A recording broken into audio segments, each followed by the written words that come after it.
YouTube. Different hats, same day, different video. Thought that just occurred to me, something I thought about a while ago.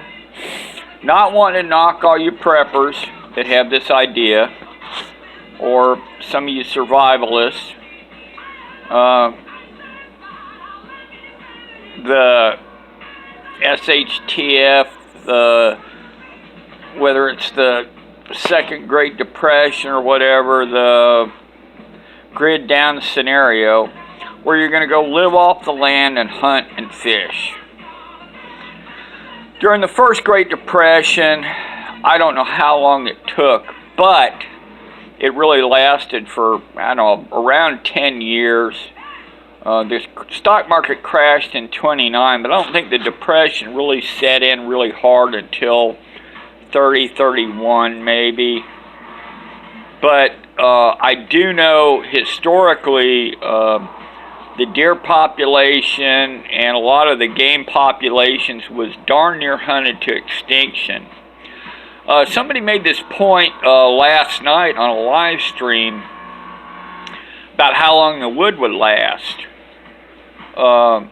People going and cutting wood down to burn for heat and cooking.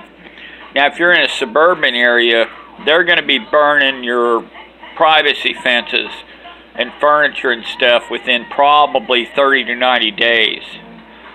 The trees in, suburban areas where maybe you've got a little patch of woods close by or something, they're going to be picked clean. Now, the big forests, it's going to take a while because, again, especially if it's some kind of a grid down scenario where people run out of gasoline and so forth, they're not going to be able to clean out the woods. But anything close to cities that's burnable, it's gone. Probably 30, 90 days tops. Game is going to be the same way. If you live in kind of a suburban, semi-rural area where maybe you can go a short distance, you got a patch of woods and there's some deer out there, they're going to be gone 30 to 90 days. You're not going to hunt no deer. Fishing in any place where anybody of any account is going to go to is gone. It's just like it has been brought up that people that want to bug out to the national parks and stuff. There's 27 million people in this country, give or take. And you think you're the only one of 1,000 people that have thought of this scenario? Not going to be a good place to go. Now, if you're in some place super rural, if you're up in Alaska in the woodlands, if you're up, I don't know, Montana, if you're somewhere, deep in the Adirondacks or places like that are just super rural, low population, so far away from the cities and the suburbs, might not be a bad deal. But this idea of people have, well, I'll just go bug out into the woods and camp and live off the land. You're going to die. You're going to die.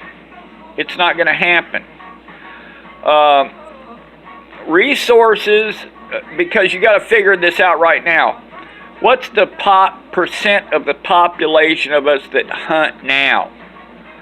And if you're a hunter, unless you've got a really prime lease or really prime place, prime acreage that maybe you own, and you're cultivating the deer population or the turkey population or whatever it is, and you're putting food plots out and you're feeding them and you're letting your herd grow and taking what you want or calling them as they need to be. Just think about every Tom, Dick, and Harry coming in there and hunting that property. How long do you think that's going to last? Even if they suck, they're going to get lucky enough. 30, 60 days, the population's going to be gone because they're not dumb. I'm not a big hunter myself. I've got a bunch of deer on my land. Been feeding them, taking pictures of them. Don't have any freezer space. I'm not one for taking one just for a head and a rack. If I can't use the whole deer, I've got no interest in it. Haven't killed a deer since I was a kid. Not adverse to it, I don't like the cold. It's funny, my brother-in-law for years tried to con me into going hunting with him. And I'm like, you know, if hunting season was in June or July, I'd be right with you.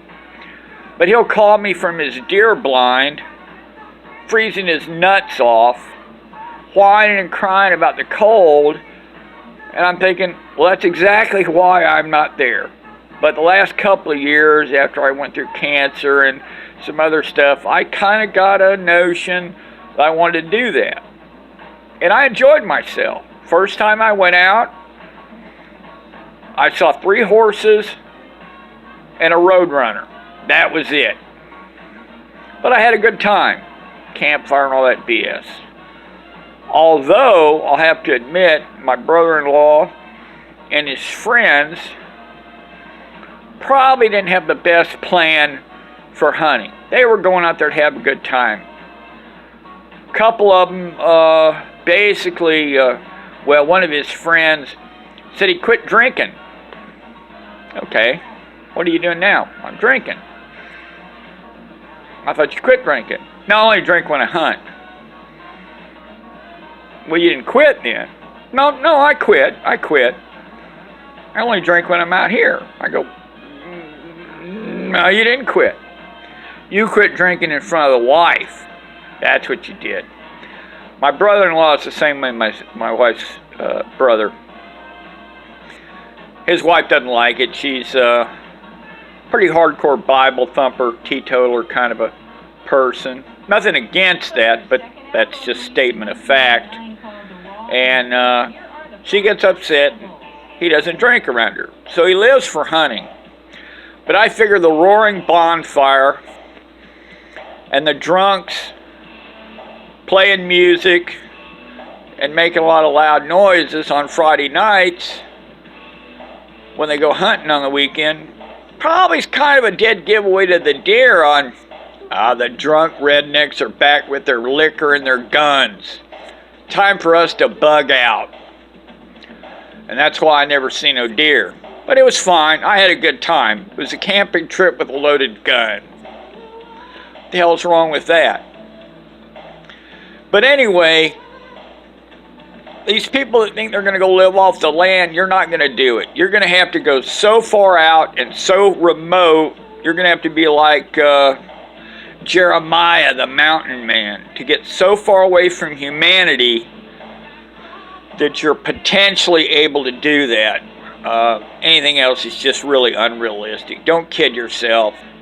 For a couple of months, you can hunt some game, and after that, if you're trying to live off the land, you're going to be subjected to squirrels if you're lucky, rats if you're not, and you might even be lucky to get rats.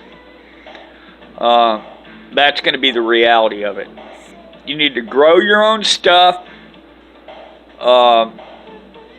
You probably really can't stockpile enough food for real depression or the major SHTFs like grid down, total collapse of civilization, the shit that we really hope never happens, but some of us are planning for.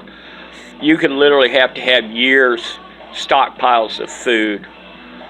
And if you're not in a scenario where you can grow enough food to sustain yourself, you're probably going to be part of that 90% that doesn't make it. And I don't know, sometimes I think that these people, you know, they talk about population control, and I don't know what their real numbers are, but I've heard they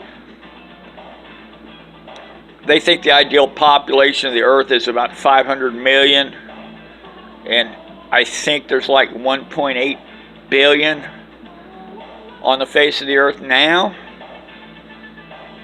So there could be something said to maybe the vax, maybe all this other stuff is a way to bring that about.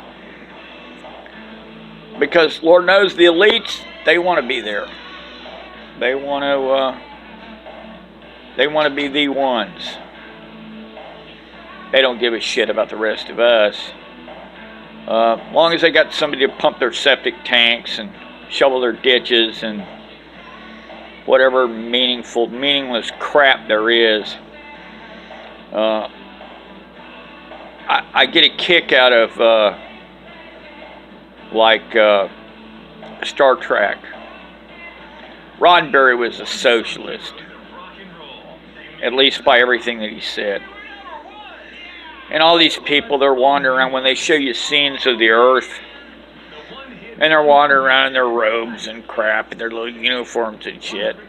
And they push their food replicators, and they get their crap, and they eat it, whatever. They never show you the people, I call them the people below the floors. Now, to give you an idea of the people below the floors, if you watched Mad Max Beyond the Thunderdome, I can't think of the character's name now, but there was a midget that sat on top of a kind of a gigantic dumbass, kind of a George. You know, which way did he go, George? Which way did he go? That kind of controlled the methane production. They had tons of pigs, and they produced fuel to run Bartertown with the methane gas. Those are the people below the floors. Star Trek never shows you the people below the floors. Some of the sci-fi movies and stuff do, like Judge Dredd, the people below the city, the rebels, the troublemakers and shit. But there's always people below the floors. The utopian societies don't exist without the people below the floors. But anyway, that's probably enough of that shit. This kind of went sideways from where I intended it to, but I was kind of in a mood today, and blame it on Bigfoot Prepper. That's all I gotta say. Y'all have a good day, and we'll see you next time.